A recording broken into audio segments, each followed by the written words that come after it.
hɛrɛ d'anw amin ala ka latigɛ ko ɲuman na amin ya rabbi maa minnu bɛ u denw défense ta ala ka hakili ɲuman d'an ma amin amin wala ma ka duman marifa ciw la u den na ka duman mugu d'u ma k'u ko mugan ala ka hakili ɲuman na amin ya rabbi ala ne yɛrɛ ka journée de goyara quoi wa o de fɔra n ye dɛ sabu nafigiya tɛ ne de kɔnɔ tɛ walisi kolo ayi o dɔrɔn tɛ dɛ c'est que Jena baba fɛ tellement que kuma in tiɲɛ tɛ u b'a fɛ k'an fara fana quoi k'an bila ɲɔgɔn na k'an bila ɲɔgɔn na bon c'est à dire o de y'a to ne fana hakili développé len don n'o tɛ n kun bɛna dɔrɔn mɛn k'i kan mun na n ye ɲininkali kɛ a kun de an kana don fili la ko Biyo Kulubali ye finikɔrɔ di ne ma o de fɔra ye dɛ k'e fana y'o dogo ne ye ko jamu ko n'o dogo ye la o de kɛra b'o kan ala den donc ala kɔni k'a bila kabi jan na hali tiɲɛ tɛ Biyo kabini ala ye Biyo da yuguyugu sɛbɛ la sugunikura bɛɛ b'a dɔn sugunikura bɛɛ b'a dɔn hali o don a taara ne fo ka jinin min to a la a bɔra yen ko da m'a di fotigi ma mɔgɔ t'a dɔn dɛ fotigi sigi kun ye olu fana ko ye koyi k'a dilan fotigi fɛ yen sugunikura la ka tila k'a san cɛ fɛ yen bɛn na de lo wa ayi Amidu Jara Amidu fɛ yen wa k'a sa ye k'a di fotigi ma ye kɔrɔ Amidu Jara kɛ a ma ban Yadagali Yadagali est-ce que Amadu Kufa wala la ne ko bɛn na de lo wa Amadu Kufa a b'a ta o fɛ k'a di fotigi ma fotigi k'a labɛn vi an bɔra i ka ko bɛɛ kalama an bɔra bɛɛ kalama an ye affaire dɔn sɔn bon malgré tout ça là i Kulubali quand même merci un bonjour à toi oui merci big up à toi voilà c'est ça ala ka guda ja amin ala ka so yada ne ko karafe abe awgado viegolonde babulu bintu napo min ye awgado abakoroba no ye awatafili touré o be réalisation na ama fuka wali mando ato féminin kosɛbɛ mi a tonton Boakari Jara Bada mi ale fana ta alukolonde ni alu nana e bolla ka ti dogo ne fe yen non ay ɲɔgɔn lebu tɛ ni min kɛra o fana bɛ fɔ de non bon alu de nana ɲɛ bɛ pali la an fɛn fɛn na renouveau la alu de nana n'a bɛɛ e kɔni t'a ko k'e bolila pali de ɲɛ ka ti dogo ne fe a bolila alu ɲɛ pali na ko fɔlɔ ale de nana ni mura ye a nana ni pali ye a nana ni sɔgɔsɔgɔ ye alu walasi a ma ko hɛrɛ d'a fa n'a ba kan alu di ko k'i jija o kana jɔ i la dɛ ka sɔrɔ ka n'aw attaquer yan alu k'i jija o kana jɔ i la n'o tɛ an b'i fara f'i ye kan dɛ ala ka kuda ja ala ka sɔn ɲɔgɔn ma ala ka ninnu bɔra an ye k'u k'an ye si ye o kɔrɔkɛ b'a bɛ yen Adama Nkolonden ça c'est attaque à domicile sisan kɔni Adama ta dɔgɔ sisan kɔni an sera so ne b'o affaire to musu bolo n tɛ n da don o la fiyewu n b'o to musu bolo ala ka kuda ja ala ka sɔn ɲɔgɔn ma moro mantɔrɔ siti yɛrɛ la kɔni Kuyate Awa Keita ka maaw bisimila jamana k'u kun bɔ kɛfa k'an kɔlɔsi min ye marketing la Marindaw ka taa se Mamadu Tamura ma Zakari Fɔnba k'a fɔ k'a waleɲuman dɔn Alimami Keija Marikacɛn Daw k'a fana a fo sanga ani waati Marisogoba Alundaw moro ka ninnu bɛɛ lajɛlen fo min ye aw ka dɔn troisième pont a maa bɛɛ lajɛlen ne yɛrɛ ka belebele sisi bɛ yen i bɛ Madu Balo i bɛ Balo fana fo dɛ Balo Balo bɛ fo dɛ n'o fana fora wajibikatoire i bɛ Gi Mɛlɛkɛni fo Gi Malenke Malenke de don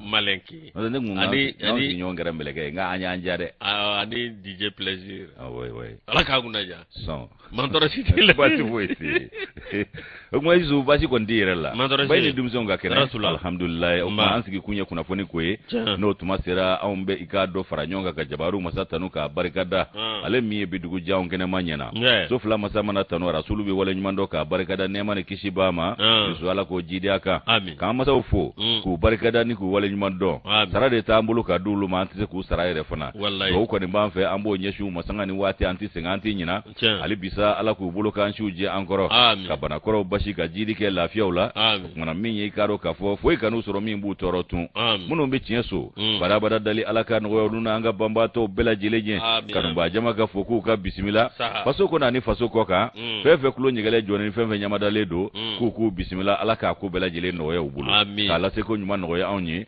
kama be ka cari yanga ngana ukofo tu ya koletigu do c'est sérieusement jaré aujourd'hui mana ba fo ko ala ka bara no ya ulu fana ami klo nyigala jogo nyuma ni nyamada ko nyuma ni awon yo kanu ni kanu ba bela jilenye fen kluba na fen nyeba na nambu do antu do bede ko do ha wallahi kuka bismillah tumasera moro alibi minye kado ambi kunafanu amba le kuma udamne minye ka lase mama to dungana an woni ba tanna zarakana wadena gale dema inata menoyi aiwa yusu ni go ngata meni gale madunti de doka ko shi yerema madola ambe doni indicateur de renouveau indicateur de renouveau na le kumana ambe ikado wati intabulu akuma chama me bulibulu ikado wulu masiri taba uluka ku tabuluka haka ja kono wari wulu masiri taba munu mbamfe ya no lumine ne doku do berela aiwa ko mali manyema ufuna illa nyini dokede ko ka ko ke ko fale yin abe ko jago maflabi ke chugomi ba di ne fana ba di ote fale yin wa kumana yusu ko kumana ko mi ikado ni ngoisa wati mi ikado ko dabnena franje fanga manyema colonel Asimu Gweta alema ikado makamba bo ni ngoina mama kungamba me ni ngoina amankutu ko ni chaira ngasisa sa ayikana bo fe mi ikado wolo masita ba munu mnene do anfa ni kuno wari jamana de undu na ka kera kabiju kalo kleta temene panguru njigi kenana mi to dale do mudu keta la ojaba o sigero benese numa yusu ko kala ku blatkiri tikila ma ka buloka ku be su mandat de dépôt yusu kabi kado utukalo kleta anfla aiwa minyi kado sikabaro ulukera okoka haka ja jumadon septam kalo kile konondo bai ka fo jamakulu bawlila ninga na anfe yanno o jamakulu Nigeria jamana deunye kana kuma nyonya ke aunga jamana nyama fe no Asimu Gweta colonel kuma minyi ikado Geoffrey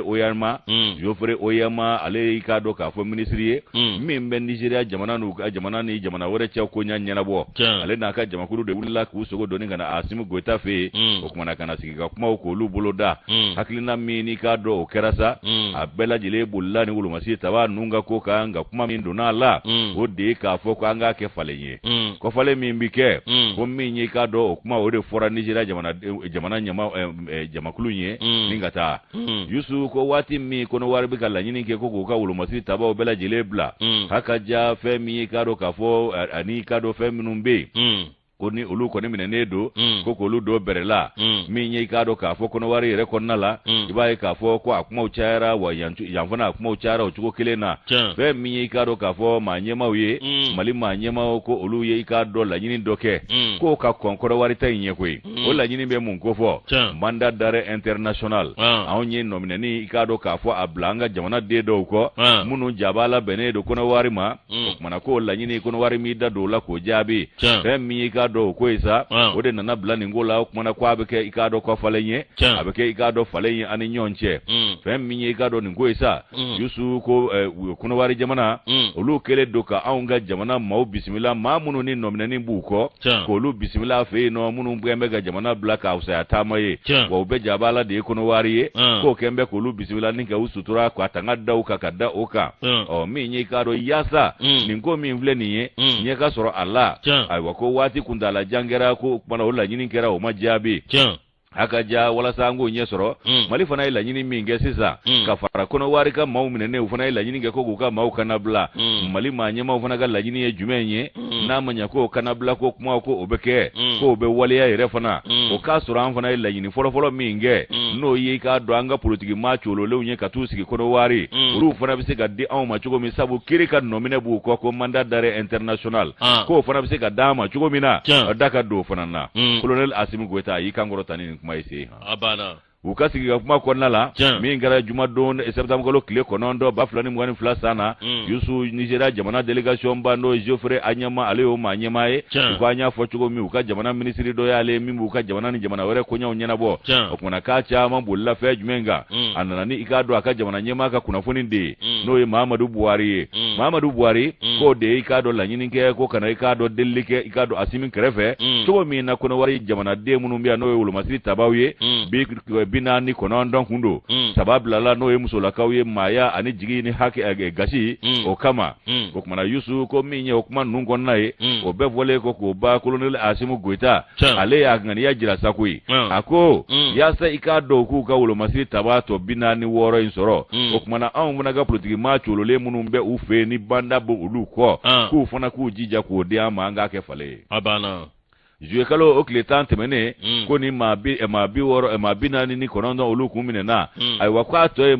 binani ani woro ye sabo anya fotu musolaka o saba olu ko ni blala kata o tonu nunde blala kiri tigila mo ka buluka ko manda de dépôt septembre kalo kle sabat temene menye procureur de la république e mimbe ka do pôle judiciaire spécialisé ka nyeshi jatige wale ke bani ka do ka fo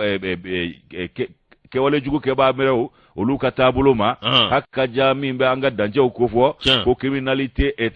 transnationale o ko munumbe file la seliu ke ka jira ka fo ko minye muso sabaye ko olu kana blala ko wari olu masiri taba binani ko ndona o ko to binani woro olu ko ne be bolola muso saba munum blala ire ta imbala isa mi ndima minye ka do ka fo metrifla awo ko minye ko na ma metrifla ko de e fana taro ne minge isala ayi kanu ni here kui bele jamanja here di kana tiga wala de bas de hisabu ma kanu ni here de o kuma isu ay ko ka dimine ni gro nege o kana di mi ye garo ba ko hawaye ko kana blala o ita e bamba sita ye isa e o refonye o kuma mi ye gado bledu igado kanga dabu adel ay de to sama ga boni gula la kosote ay des to tabaka bon donu ga kwale adel samake doron ay de minte o yefiu ko minye igado kanga bad minye bledu kanga badu adel o teso de to alaba na ni so de to ko ni no o ngona minye igado ni wati ko Abidjan ko ne ka ma femfo kuma jabi de Asimu Goita kan la nyini ma ay wa minye Nigeria ko ni Nigeria jawna de munu nana ni kuna fori de duru ma ko kato sema ikado vie nyama kujila ona ya toala afora bana na ma toala adna nyana boa oho ye jamdene alega nobla sebe niye anya sama ga berikater de renouveau ka bidon boli mangala ga mala san ba konet ki seliki ki voilà qui c'est voilà pas qu'un des femmes boro ba alaka bangara da rosma nunu ye anga dongli da la bawi muru ye joro bafa jamana ngono seko ani dongo keneka fanja manfana wallahi wa ko choro wa doya mainde ko ni mi ale ta doya kale tema si ta doya ngani mi ata doya e ka be ko do kede obe mangala de afo kata alaka una ja muro awo mi kuru ale kritique kiritigale pour d'appel au konya jira on negative yaro o yefanda na sera ka ba ya bane mi awkado shumela sise ale mami ya norobla bi otidore ko awkado gwanyon kulubaliye mi awa ningo ngoni akara kirisira de mi awnga jamanae jakulu mimbe nuba wolo ko IRD Union pour la République et la Démocratie mi awakado takuflana mi no kera okera awakado kudapelo tatameningo mi awakado kuruka kuru moro fana nakana jala tikekede oye awakado mi akoni ko belajele ka jira ka fo mi awakado gwanyon kulubaliye moro ko alekoni awakado mi akoni ka kisiki chogo sumela nola awakera de kuma fana gara gbanyon champion yo la gbanyon champion no te sumi nguye champion ede abana la ka dairo nema moro miye awkado gwanyon kulubali moro ale koni nyera la miye awkado ni ko bela jelenye ibe ka fo kurda pelle ya jara ka fo gwanyon ko aka choko a place la moro awa miye nyera la miye awkado gwanyon kulubali re katika ko député korodo miye awkado sumele sise dana mabado mi awakado tinyerella akoni ni ala sonama awami anazigi sumela sise nolanga mi ayibolo manabo mamunumbe nukun kwadambe akwala mamunumbe nugulu kumaje njogoshila mi awakado fando mgo koni awakado nyema kadoma no gwanyungna ka mgoyi muro awakado nikiri koni tigera ama bisika fo tare awakado niye kele bane za nga minye tinyerella abane ngo awakado minye kiri jabi boringo gwanyoma dore kede akapma konana akoko membolon bo au nofe minye akana anga jeka parti anga bara nyongove muro ni min flani mi fabrica lot le nani samba flani muga ani fla tribunal de grande instance commune 5 ikado koni sonna kongrema mi awkado no kera janvier kalota leta ani woro samba flani muga ani fla mi awkado yorombe nuba wole ko e palais de la culture amadou ampateba akera ni yoro ko fole nare mi yedele ko koni bora fa bela jile fe mi awkado lu bela jile koni nye sumela sise mi weta shi blaka katlaka noro blake mi awakado gwanyon kulubaliye muro awakado nyerella mi o koni mabe awami fando mauma no salugu sanogo kroba ale bolo wole ala ni kirikoni jabi boraka binne nunu kai ko intaga segi barga boyana de kan bla sengelen ka duro ka bla sengelen ka ukaje ka barga ni telebu nyebere nun temena dura ay kelemne jiga aka sumala to aki yoro ni nun te se ogele ya manga se fo yoro jaw uka se baya ko ni dira doma doga alam ne samshi de kana jobri mine langulu ngana to mata ngadi grand frère koro muro ukato sumela sise aka ida akado bonyani karamani sumaya kononana mi akaso labana muro akado minye nyerella minye akado mado koni mbe no salvu sanogo ale koni ajira ka foni biro ama benjoko sila ale wulika joge ka ko da critique la mako bologa minye akado nyerella pour supreme ekado awami nyerella olu koni cour d'appel ka critique wati mina mi cour supreme utaraka tada olu ka tloga muro akado kiri koni bela jeli kera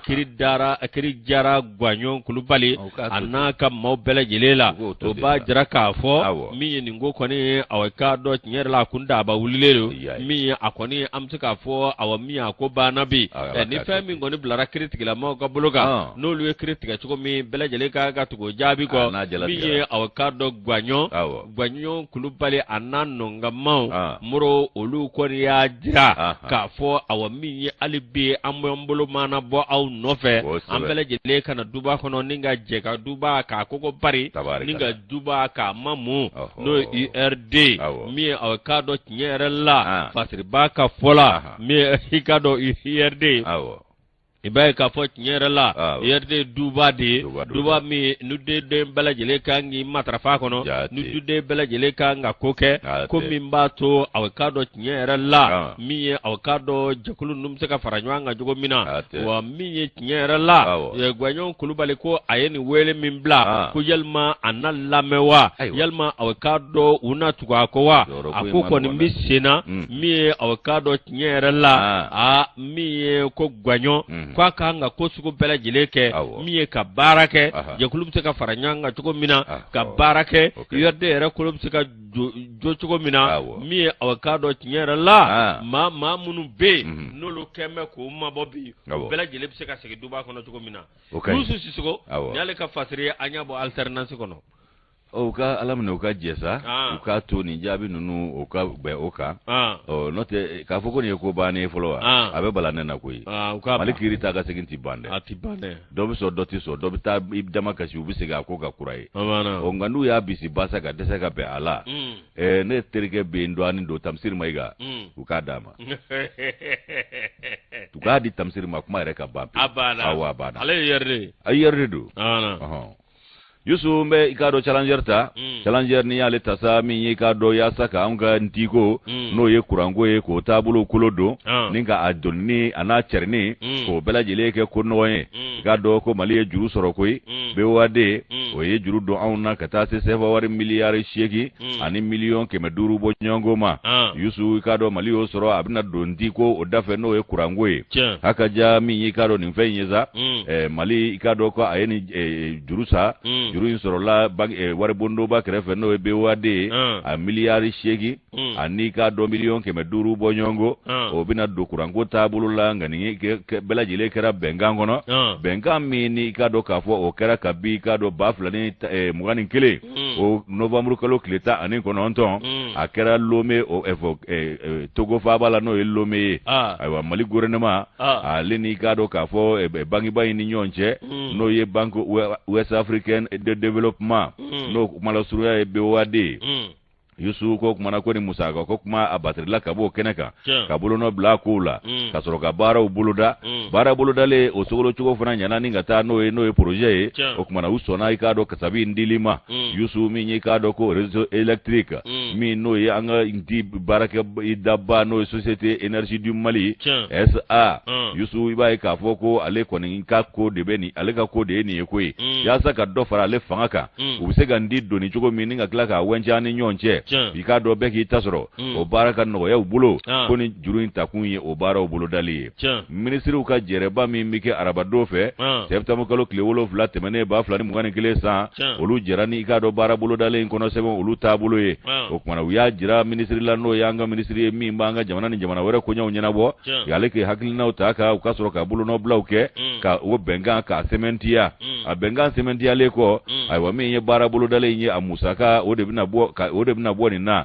ningo bela jelebi taligendi okeko odiko nyuma ma jamana deuma lafia konna la ani energie reka ikado fanga soroka kumurota soroka barala minye ko réseau de transport et de distribution otenti doni ninga klaka wenjewa société énergie obsega ngoya bulu chugo mika nyeshi ro chama ma haka jami uka ulika joye ko okoni mina ke sababu ye ka energie kolodo ay wa minye ka do obsega jos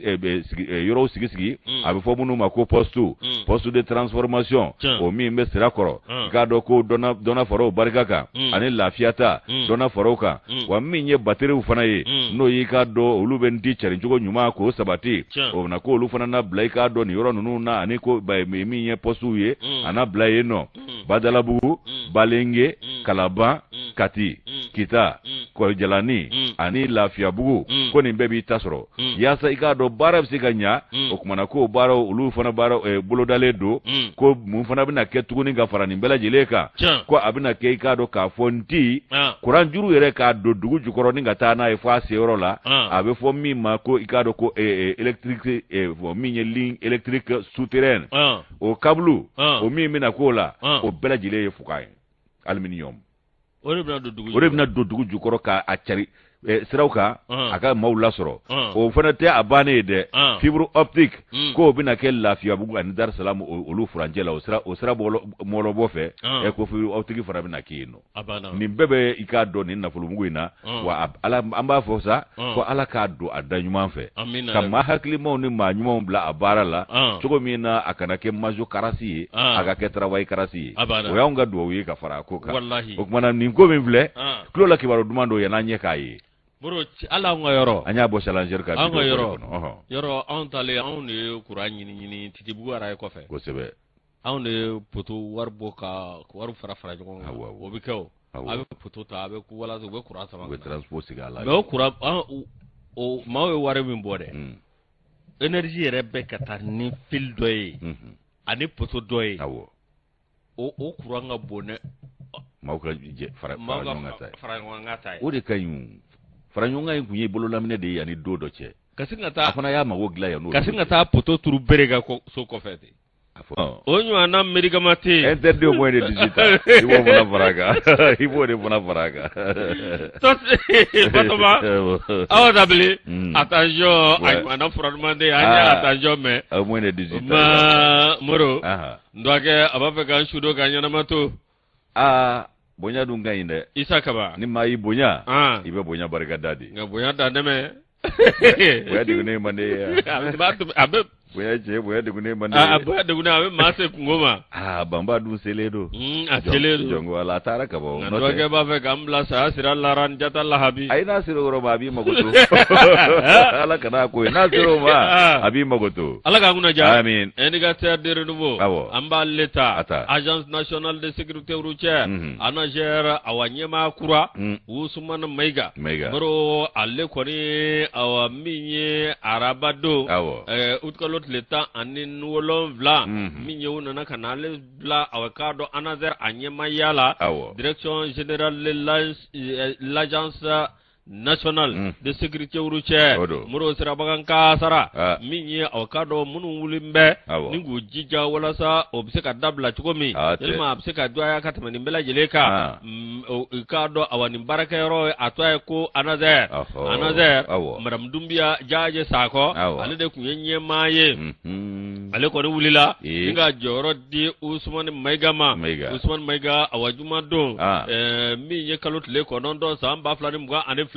ale koni awakado ale bara damne miye awajaje madam jaje sago ale koni awakado ko latme Usman Maigama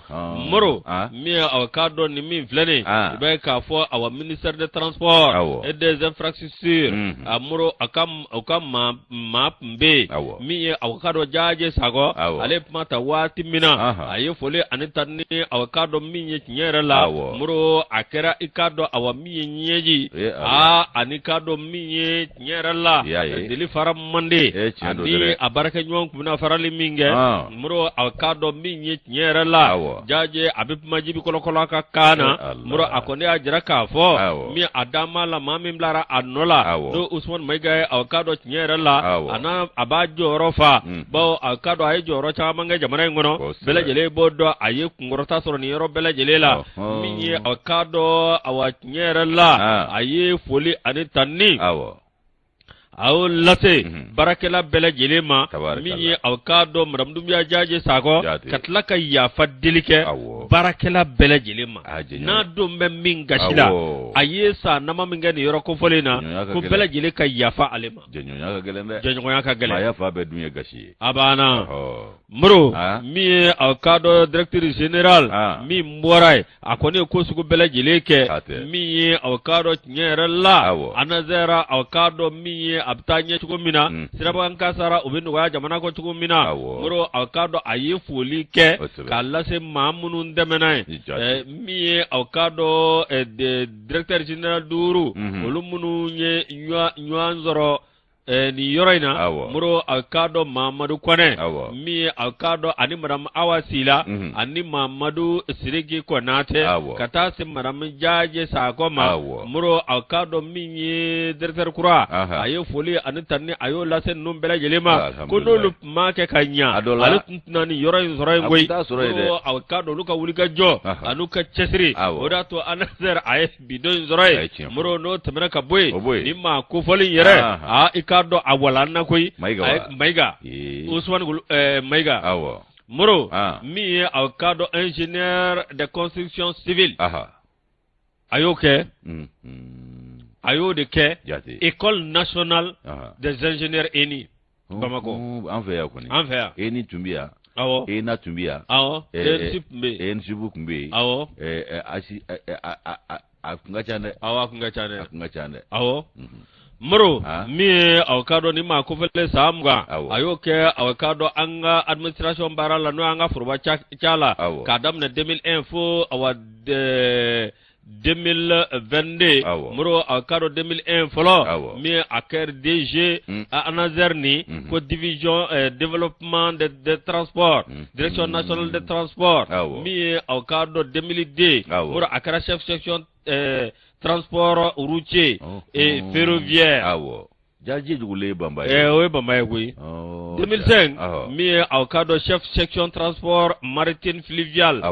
et de transit, direction nationale de transport. Muro au cadre Ayo Belajeleke, no Boray. Muro au cadre Nyerela, mi au cadre agence mi Aboro Yorola, Ningata agence Anazerke, Anazer, Woskip Mani, Muro Atara Okola, mi au cadre Nimma Mivlene, au cadre Ayakalange Moptide, Muro au cadre mi Akera chef de service statistique et programme. Mi 2010, 18,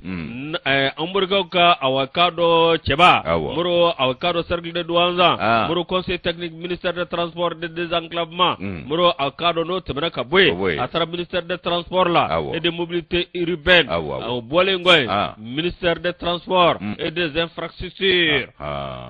Unkalo Sletan Wolomla, mi avocado ale Koni, Muro Ave Wia Sugandi, mi Kake, chef directeur, mi avocado no Chagaro directeur, mi avocado Nima Kovolinyi, Muro avocado Espaye Barake, we Messi, mi Nyesindo avocado Sraba Ngango Ka, Muro avocado no Teberaka Boy, sécurité routière en Afrique de l'Ouest, Muro Aini Bela Jeleke, Akacha, mi Ikado Nyerela. Amseka mi fo mi avocado yoromunu be no avocado les 5 points et zone accident Tojen, Bamako, Kai, Sigaso, Bugoni, et mi 2015, Ayo Barauke, Muro Avocado Jakulu Chamambe, Avocado Awami O Jakulu, Abo Lade, Abo Jakulu Lade, Muro Conseil d'administration, mi Ajeguruti, no Temenaka Boy, mi Onapui, Muro Avocado ni Oborai, Muro Avocado Binaka Bi, Uya Takake, Anazer Manyamai, Doni Mimbala, Famu Mimbala. Mi avocado Nyerela kana se kanimbara nge Ousmane Bega 2016-2018 procès économie de transport à Leni chevalier de l'ordre national de transport de Mali. Aïe.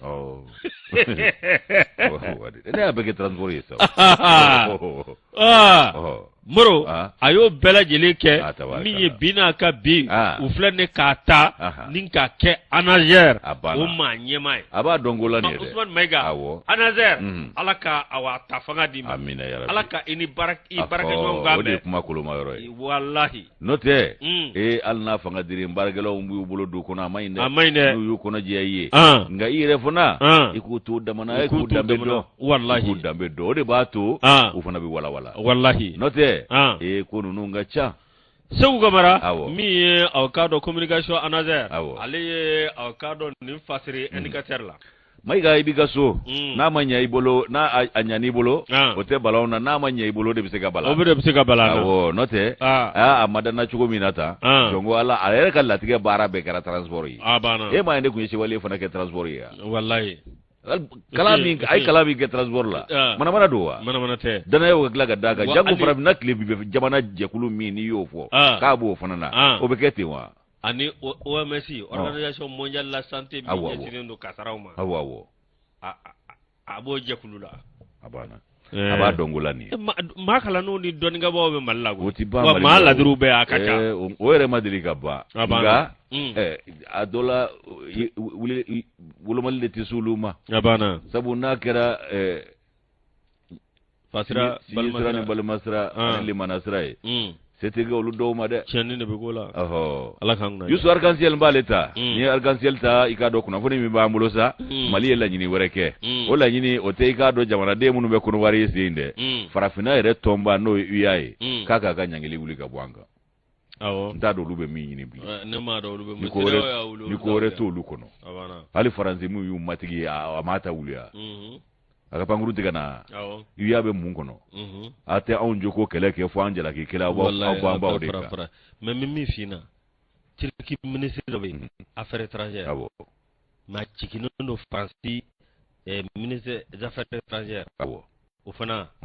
cikino no kanne cikino no France kanne abo lu na tunte fara olu na ku Afrique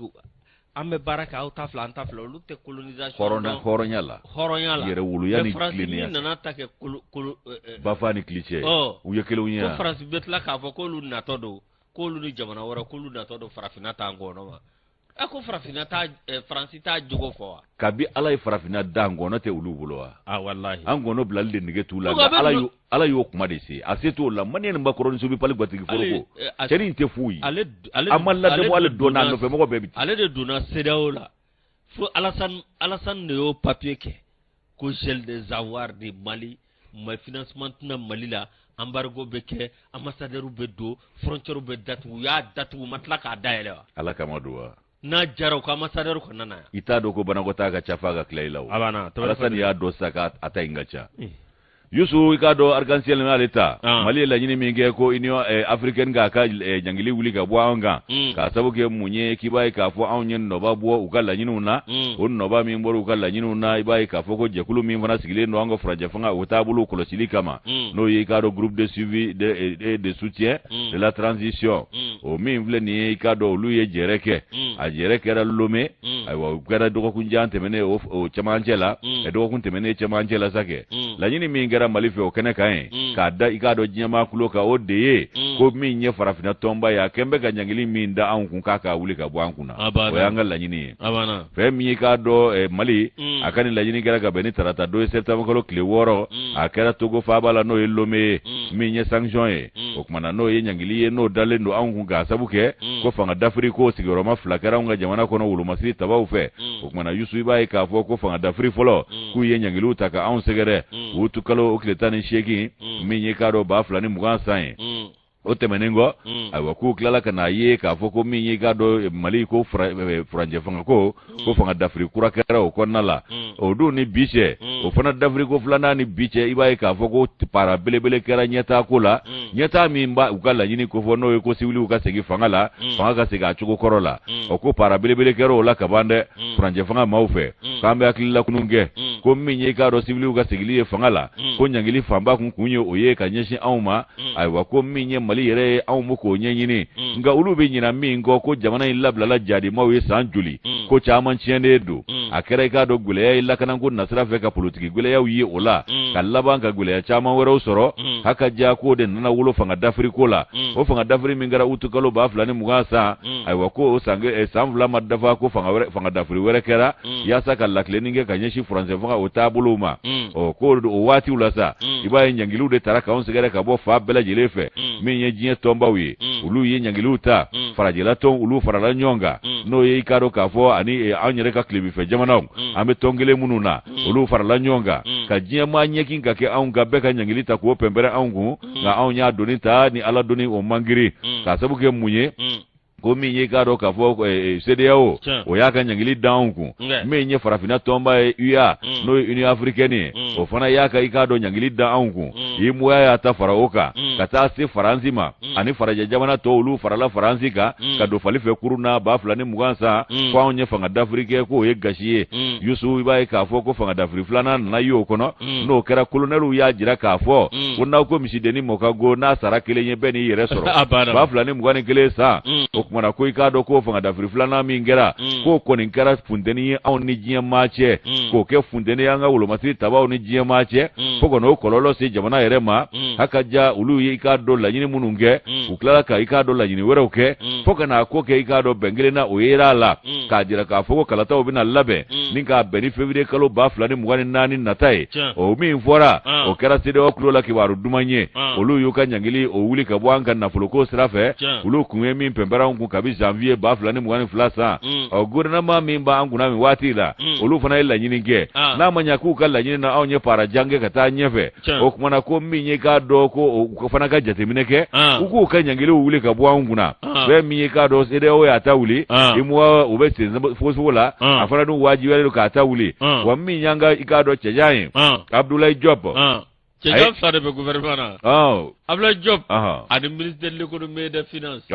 Bobokeja. Awo. Marakakeja. Marakakeja kudu. Adi bobokeja. O kuma na bla jopo. Iba ka fo ale die ni kuma inde fo ka jirawula ka fo ko fe mi jekulu mi no be ka kolosilu ke haka ja ko ulu kwana ka laje mi nyanyangili no tale do ko da anku ko fana be ka balando anga ko chama na kui olu be fe ka lanyini munu nga sabati ka do ti sabati ni nyangili no fana maguli de o kuma na Union Africaine ka nyini ne do fe ko ka nyangili wuli o kuma mi fora jere kene ka lome ko uka jabi kera munye ko uyame ko nga ko nyangili be wuli doni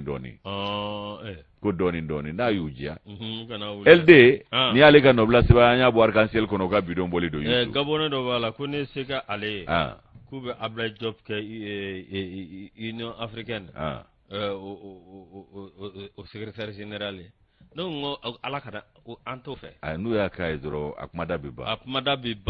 alpha e ka démission alpha masonga déjà manake ko parce que hakna mimbale la ani mimbula ani mimbe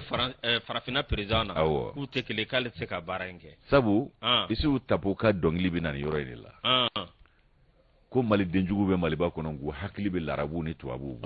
farafina denjugu be farafina de kono de go be barake ni larabu ni tuabu hakili nawi ayre larabu ta manjala tuabu hakili nawi be barake no de o no hakili na te ema na nyonso ro blokele kono kuma be fo nyongo o ni ma farati ibe ke sontige ka soro tinya bi bulu o mase mi o amaso be mima iti se wala awon yirete nyema ya bade infesa ukatui senojila mama aw ma janga nyema ya ko ka to chari bulu wallahi o fenjian o ya wa o choko keledo seno jila mama minge karsaga mai nunga mai ni ita sama ka bwala imaki yere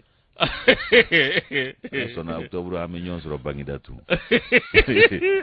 Octobre am songa nyon soro bangidatu ni ala ka je I mean for moto nunta ke ma bitaw don am moto nunta pati tata dimso nyanda sabali ka tu balambala na kanga nata na ambe ni ke unyina madi ufuga nga muto nuntale de kana njo fo dala abana ukaso ga famu ko sumala pa enere abana me ante sugo fera donde adel nuntara dola sugo de diruma ante jiga usu salim para korola de kadne no ti soro dron aka fonye capitaine ne kadne voilà ibet mando no ibet mando ngata to ga jime ga jiga usu sangana dama no yo sana we bla jime de nyew o bla jimere ya ga ne jiga usu fere ale rebe jiga usu benyi mi yana ga taskula donc jiga usu sendiga wa globe ni ngonna jiga usu sendiga wa ko globe jime ga ferna sendiga ga jiga usu sendiga mugo kanga uli jime ga affaire à suivre ouais aka jiga usu na ba fere aga fere voilà mais affaire to ka be blada ka nyimi mais jiga usu fere tienga be manger o tetka woro ka nyimi ya bara ngata mro ka do arc-en-ciel amba leta mi avocado ni ala sonama asumi miti aw mi douane oluka soba de mu wuliledo no jabala kurae avocado nyere la nimbike septembre lot lemga anikele tamba flan mga anifla abike yoro jume mi aso jora yoro jume mi samanko de maro mi avocado wala sa amadu ye tracteur monte yoro inge samanko idi gara samanko samanko na jado no samanko na jare ni douane yare maraya amake capital fitinia mo yo bane ndio moro mi avocado wala sa douane olu beseka lafia so ko mi ka barala mi avocado anga manyema olu ko na kana so bade dojo avocado douane ye moro avocado douane amado konate ani avocado douane barakela belajele olu ko mi ka ko su bela jele ke zangalo tlemgwan ngele samba flani muka ane vla mi ni kurbangarle avocado asokura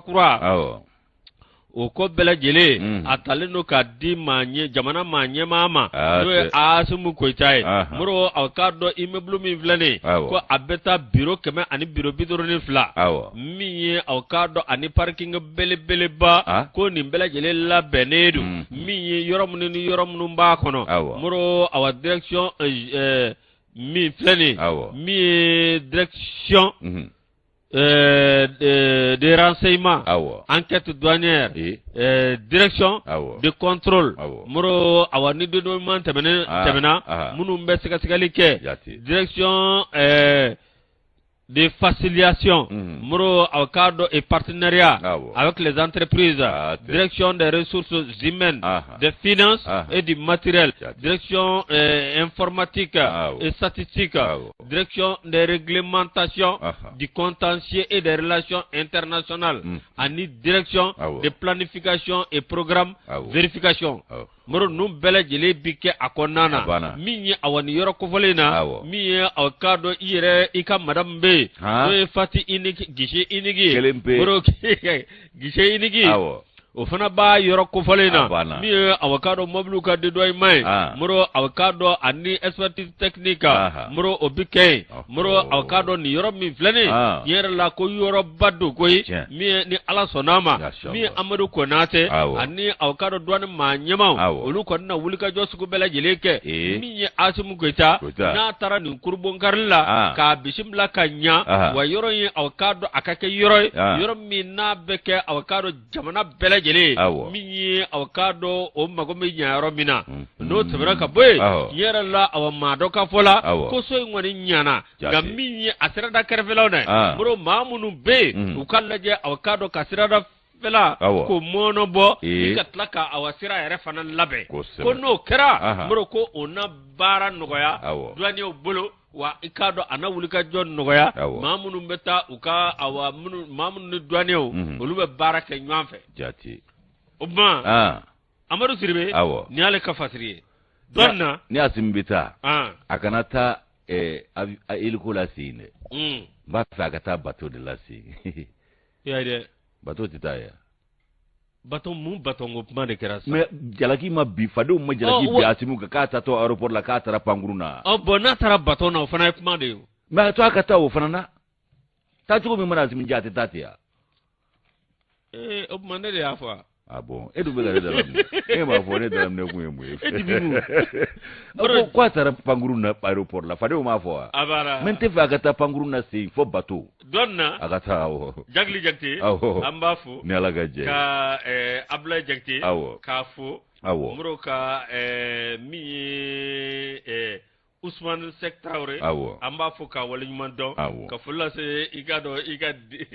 kelembe Tede.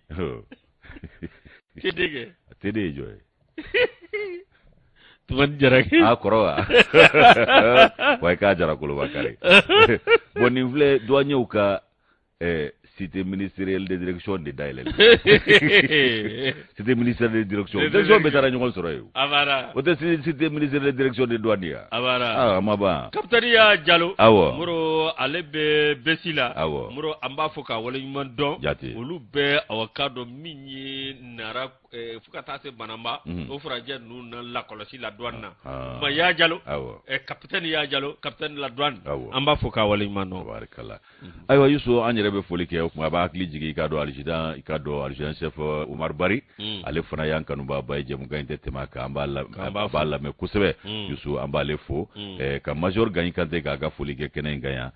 foliko ke ganye shi kado ankanu ba manmunu sigiro benendo siguma maram tangara umu jallo asigiro benendo siguma yusu igado ka fodegu aba fana dalaka be demenyini majalo ale balom so do anga folibe maire o mi ye kado maisribe ambale fo ankanu ba belebele do yusu Antoine ga denguni do afara ngoy no ka tara nyini atumi fe ka nye kado ka fo amba funi sanga na maisribe o lamsa anale de nyoyen amba Simon Fou ni ala sona amba kura ko bravo ko merci notre mama no oui fenge Solange Simon ambalamzoe Umaru Jara ale fana ya ndambe babaye abeje munga imbela jile lameka tase adama sina yogo man nako